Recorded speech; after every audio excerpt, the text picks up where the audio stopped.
کیجئے، یہود نام اور نصارہ نام یہ دونوں نام بعد کے بنائے ہوئے ہیں۔ اللہ کے پاس ایک نام ہے اور وہ حضرت ابراہیم کی زبان سے بھی کہلوایا، اور وہ ہے اسلام۔ اللہ کا دین ایک دین ہے جس کا نام ہے اسلام، اور اسلام کے بھی معنی پر توجہ ہونی چاہیے۔ اللہ کے سامنے اپنے آپ کو سرنڈر کر دینا، مکمل طور پر اللہ کے آئین کے سامنے جھک جانا، یہ اسلام ہے، یہ دین ہے۔ اس کے علاوہ کوئی چیز اللہ قبول نہیں کرتا، سرکشی قبول نہیں کرتا، بیلنس پالیسیاں قبول نہیں کرتا۔ خرابیاں کرتے رہو، ایک دو کام جو بتا دیے گئے ہیں وہ کر لو تو سارے باقی معاف ہو جائیں گے، یہ سارے فراڈ قرآن مجید کی لغت میں آپ کو کہیں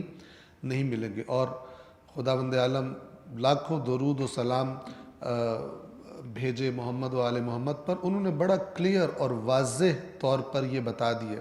کہ ہم سے منسوب چیزیں خلاف قرآن اگر دیکھو تو کبھی قبول مت کرنا۔ البتہ ہماری خطا اور ہماری بہت خطرناک خطا یہ ہے، اور یہ مسلسل جاری ہے، کہ قرآن مجید سے دین کو سمجھنا اور روایات کو جو سنی جاتی ہیں، جو پڑھی جاتی ہیں، جو کتابوں میں لکھی ہوئی ہیں، ان کو تھوڑا سا ان کا کمپیریزن کرنا، تھوڑا سا موازنہ کرنا قرآن مجید کی آیات کے ساتھ، یہ بالکل میں بڑی مثلا ذمہ داری کے ساتھ کہہ رہا ہوں کہ یہ علماء میں بھی نہیں ہے۔ چرصد بے عوام کا تک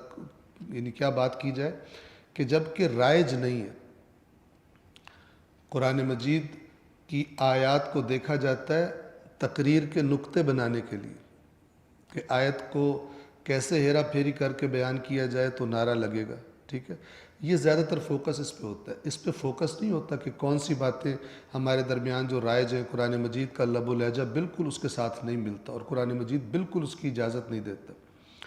اور اس کو پھر چھپا دیا جاتا ہے کس میں، کہ مختلف بہانے ہیں، وہ جو میں بار بار کہا کرتا ہوں، اس کے کئی معنی ہوتے ہیں عربی کے، اور اس کے یہ ہوتا ہے اور وہ ہوتا ہے، اور لفظی ترجمے پہ تم جا رہے ہو، تفسیر دیکھو، ہزار قسم کے بہانے بنائے ہوئے ہیں۔ یہاں پر میں آپ کی خدمت میں عرض کر دوں، یہ جو بندے کہتے ہیں قرآن کے لفظی ترجمے کو صرف نہ دیکھو، یہ بے ایمان ہے، یا جاہل ہیں پرلے درجے کے، اور یا بے ایمان ہے پرلے درجے کے، یہودی صفت ہے۔ جن آپ توجہ کریں، یہ جسارت ہے اللہ کی بارگاہ میں کہ اللہ تبارک و تعالی، آپ توجہ کریں، قرآن کیا ہے؟ قرآن تا قیامت ہدایت کا سرچشمہ ہے اللہ کی طرف سے، اور اہم اتنا کہ آپ قرآن مجید کے نزول کا جو اہتمام اللہ نے کیا اور جو قرآن بیان کرتا ہے، اتنا اہم کر کے عام فرشتے بھی نہیں، بڑے بزرگوار فرشتے وہ اس کو لے کر آتے ہیں، اور وہ بڑے امانت دار، کوئی ہیرا پھیری بیچ پہ نہیں ہونے دیتے۔ پھر روح القدس کا، روح الامین کا تذکرہ کیا کہ جو اس کی تعریف کی قرآن نے، کون جو ہے گویا اس وحی لانے والے لشکر کا انچارج ہے، اور کس طرح یہ اہتمام اللہ کس لیے بیان کر رہا ہے کہ اس میں کوئی ادھر ادھر نہ ہو جائے۔ اس کے بعد رسول اللہ کا اہتمام اس قرآن کے بارے میں، اس کے بعد ائمہ اہل بیت کی تاکید اس قرآن کو پڑھنے کے بارے میں سب کی۔ اس کے بعد آپ آئیں اور کہیں کہ یہ تو قرآن کے لفظی ترجمہ، یہ لفظ اللہ نے منتخب کیے، کسی ایرے غیرے نے منتخب نہیں کیے۔ اللہ کی جو سب سے بڑا عالم ہے، جو سب سے زیادہ جانتا ہے، سب سے زیادہ جانتا ہے کہ یہ جس کے لیے میں اس کو ہدایت بنا کے بھیج رہا ہوں اس میں کتنا پوٹینشل ہے، اس کی عقل کا خالق وہ ہے، نفسیات کا خالق وہ ہے، ہر چیز کا خالق وہ ہے۔ اس نے اس کتاب کو اور ایک بھیجا انسان کی تا قیامت ہدایت کے لیے قرار دیا، اور بندہ آگے کہتا ہے کیونکہ بات اس کے نظریے سے جو اس نے بچپن سے بنایا، سنا کر یا پڑھا کر، مثال کے طور پر غیر از قرآن نظریہ بنایا، کیونکہ اس نظریے پر فٹ نہیں آ رہی، کہتا ہے لفظی ترجمہ مت دیکھو، لفظی ترجمہ نہ دیکھے تو تیرا منہ دیکھے، کیا دیکھے؟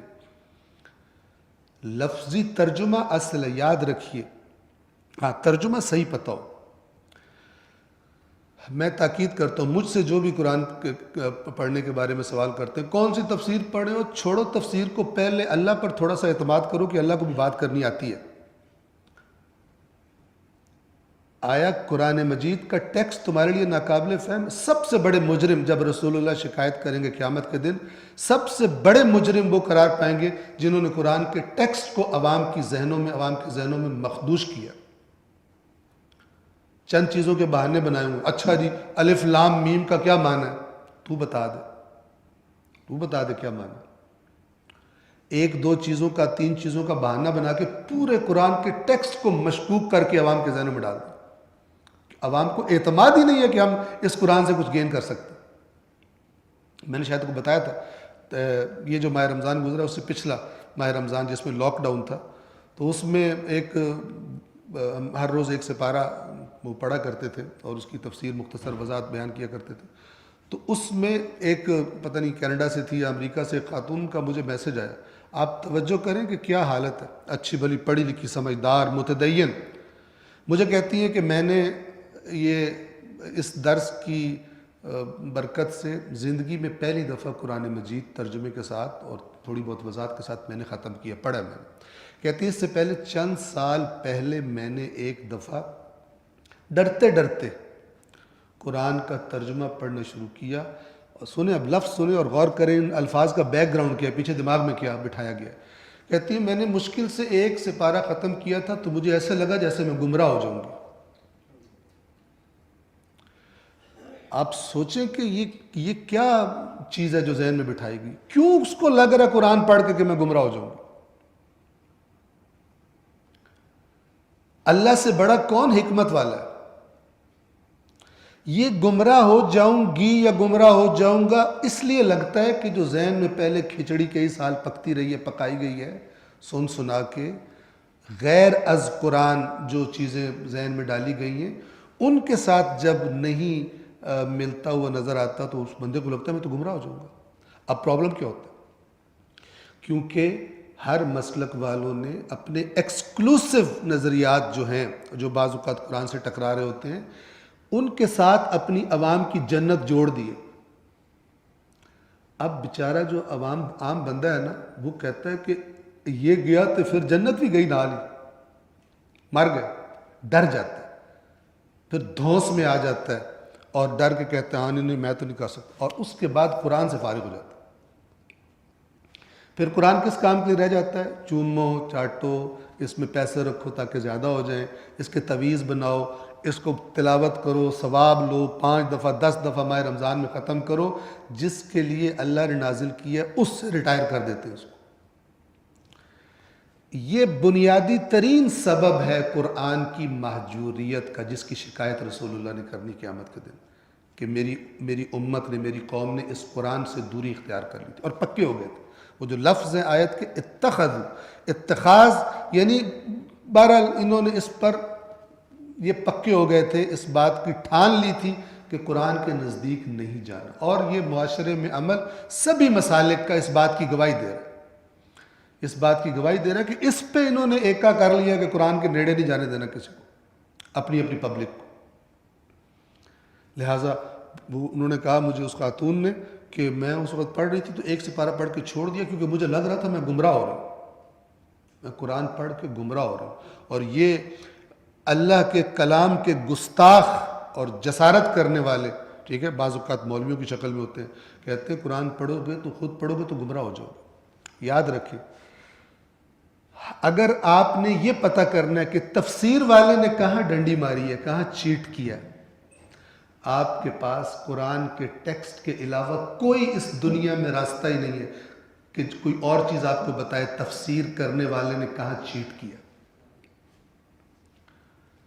کسی بھی مسلک کی آپ تفسیر پڑھیں گے، اس لیے تو زور لگاتے ہیں تفسیر تفسیر تفسیر تفسیر،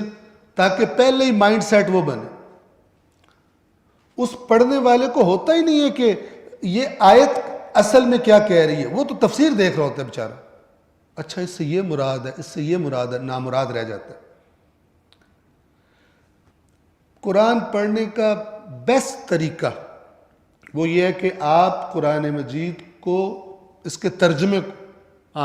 ترجمے آپ کمپیئر کرنے کے لیے ساتھ رکھ سکتے ہیں، 3-4 ترجمے رکھ لیں، ایک شیعہ ترجمہ رکھ لیں، ایک جناب بریلوی رکھ لیں، ایک اہل حدیث رکھ لیں، ایک جناب ترجمہ آپ رکھ لیں دیوبندی مسلک کا رکھ لیں،